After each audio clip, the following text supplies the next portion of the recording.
Welcome back again.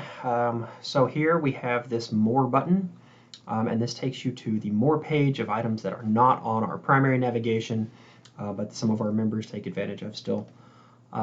We have Yoga and Mindset, the document library, recorded live calls, and upcoming live calls. So what we're going to do is we're just going to step through those 4 pages pretty quickly. The Yoga page, this works just like the workouts page that I covered in a previous video. You have the grid that pulls in the data. Each item links to the respective page. The filter button opens a drawer that has the filters in it, and these filter the yoga videos down by the filters. So you also, on this grid, you still have this filtering system where we pass the filters and the documents into a custom function. It removes things that don't match the filters set and returns the matching documents. After the yoga page, we of course have the yoga single page, which is an actual clone minus the words yoga of the workout pages. Then we move to the document library. The document library at this point is a fixed listing of images, titles, and documents to download. And these are coming again from the automation, just pulling the listing of the data. The PDF download buttons are, click over here,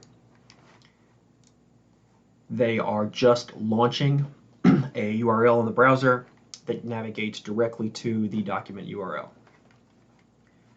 Coming back, the next item is recorded live calls, which again, very similar setup. We have a grid view. The grid view is pulling in the documents for recorded calls. This page does not have any filtering or searching, so we didn't have to pass it through the custom function. So this just pulls those items. When we clicked, they take you to a recorded call single page, which works like the others, embedded video, description, and a document download link if there's one present. Lastly, we have the upcoming live calls. And the upcoming calls is a other, let's see here. The list view on this item is from the Firebase collection for upcoming calls, and it's just listing out these documents. And what we do is we've just got the day and the month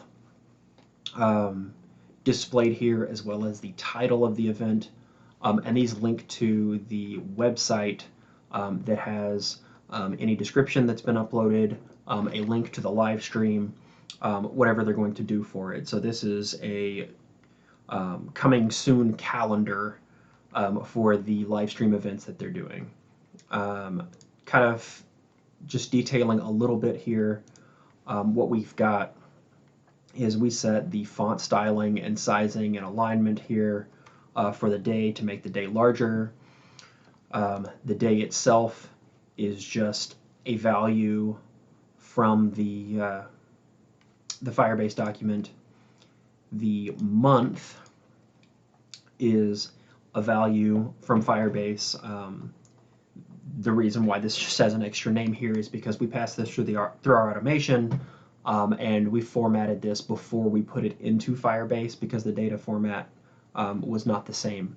We really find that that's just kind of a necessary step when you're synchronizing data from one place to another. A lot of times you have to intercept it in the middle, format it in another way, change the links, make it HTML, whatever you need to do, and then we're putting it into Firebase so the data is the way that we want it in Firebase, and we have to do as little as possible on the app side to get it to display. Lastly, the title here is just the title.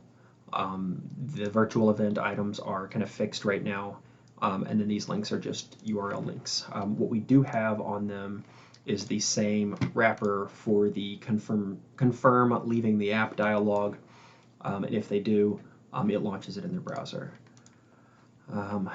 Moving back, we have pretty much covered everything inside of the app and given a quick whirlwind of all of the features that we have tried to take advantage of in the app. We have a lot of connections between some custom API endpoints, and we have done a decent amount of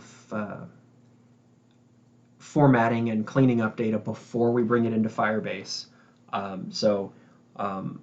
I'll jump over in one more video. I'll kind of do a wrap up, and I'll show a little bit more of the custom things that are not on these pages, and I'll see you there.